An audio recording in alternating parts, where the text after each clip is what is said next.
Bonjour à tous. Aujourd'hui, je vais vous parler d'une autre maladie qui, bien qu'elle puisse survenir de manière aiguë, laisse souvent des séquelles chroniques et représente un enjeu majeur de santé publique, l'accident vasculaire cérébral ou AVC.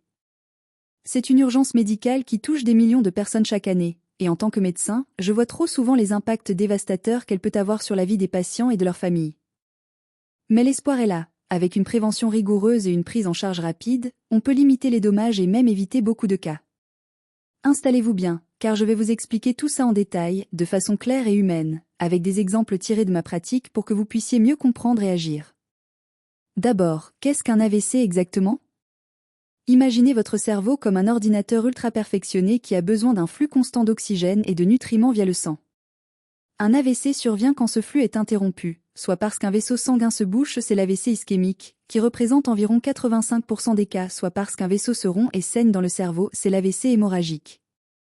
Il y a aussi les accidents ischémiques transitoires, ou AIT, qui sont comme des mini-AVC temporaires, mais qui signalent un risque élevé d'un vrai AVC à venir. J'ai eu un patient, un homme de 65 ans nommé Jean, qui a ressenti une faiblesse soudaine au bras droit pendant 10 minutes. Il a minimisé ça, mais heureusement, sa femme l'a emmené aux urgences. C'était un AIT, et on a pu intervenir avant le pire. Les causes sont multiples, mais souvent liées à des facteurs de risque que l'on peut contrôler. Pour l'AVC ischémique, c'est souvent un caillot qui se forme à cause d'une athérosclérose, ces plaques de graisse qui rétrécissent les artères ou qui vient d'ailleurs, comme du cœur en cas de fibrillation auriculaire. L'hypertension artérielle est le plus grand coupable, elle fragilise les vaisseaux. Le diabète, le cholestérol élevé, le tabagisme, l'obésité, le manque d'exercice, et même l'alcool excessif jouent un rôle. Pour l'hémorragique, c'est souvent l'hypertension qui fait éclater un vaisseau ou un anévrisme. Et n'oublions pas les facteurs non modifiables. L'âge, le risque double tous les 10 ans après 55 ans. Le sexe, les hommes sont plus touchés jeunes, les femmes plus tard, et les antécédents familiaux.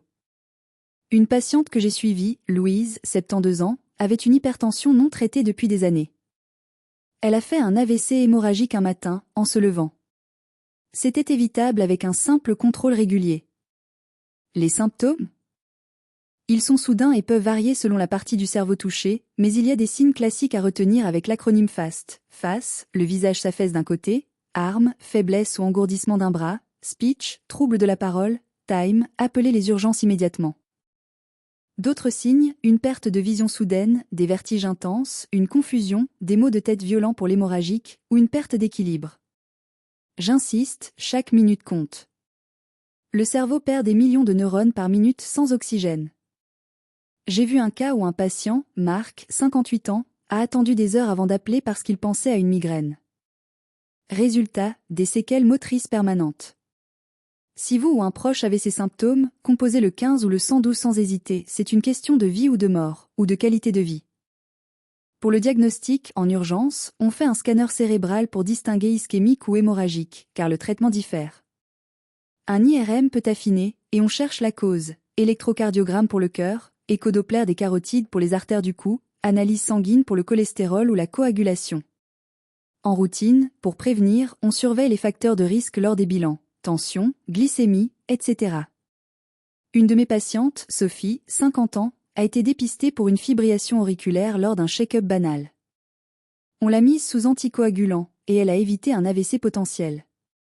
Le traitement dépend du type. Pour l'ischémique, si on arrive dans les 4 à 5 heures, on peut faire une thrombolyse et injecter un médicament qui dissout le caillot ou une thrombectomie mécanique pour le retirer manuellement. C'est révolutionnaire. J'ai un patient, Paul, qui est arrivé à temps et a récupéré presque totalement grâce à ça. Pour l'hémorragique, c'est plus chirurgical, drainer le sang, réparer l'anévrisme. Ensuite, la rééducation est cruciale. Kiné pour la motricité, orthophonie pour la parole, ergothérapie pour l'autonomie. Et pour prévenir les récidives, des médicaments, anti-agrégants comme l'aspirine pour fluidifier le sang, statine pour le cholestérol, antihypertenseur. Mais le mode de vie est roi. Arrêter de fumer, ça double le risque. Manger sain, fruits, légumes, poissons oméga 3, bouger 30 minutes par jour, limiter l'alcool.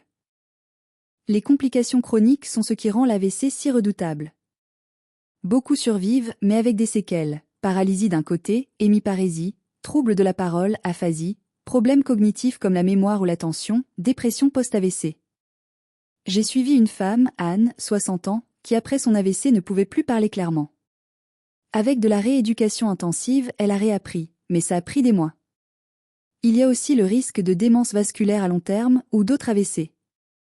Statistiquement, un tiers des patients meurent dans l'année, un tiers récupère bien, un tiers garde des handicaps. Mais avec une bonne prise en charge, on améliore ces chiffres. Prévention, prévention, prévention. Contrôlez votre tension, visez moins de 130/80. Gérez diabète et cholestérol. Adoptez le régime DASH, pauvre en sel, riche en potassium. Faites du sport, même de la marche. Si vous avez une fibrillation, prenez vos anticoagulants fidèlement. Et sensibilisez votre entourage, apprenez le FAST. Une histoire touchante, un de mes patients, Robert, 70 ans, a fait un AVC mineur. Motivé, il a changé sa vie, arrêt du tabac, sport quotidien, alimentation revue. 2 ans plus tard, il court des semi-marathons et inspire sa famille. Il m'a dit, « Docteur, l'AVC m'a réveillé, maintenant je vis vraiment. » Psychologiquement, c'est dur. Les patients font souvent face à la frustration, l'anxiété ou la perte d'indépendance. Les aidants aussi souffrent. Je conseille des groupes de soutien, une thérapie, et de célébrer les petites victoires en rééducation. Chaque pas compte. En résumé, l'AVC est une urgence qui peut laisser des marques chroniques, mais on peut le prévenir en gérant les risques et en agissant vite si ça arrive. Écoutez votre corps, consultez régulièrement, et adoptez un mode de vie protecteur. Vous avez le pouvoir de réduire ce risque pour vous et vos proches.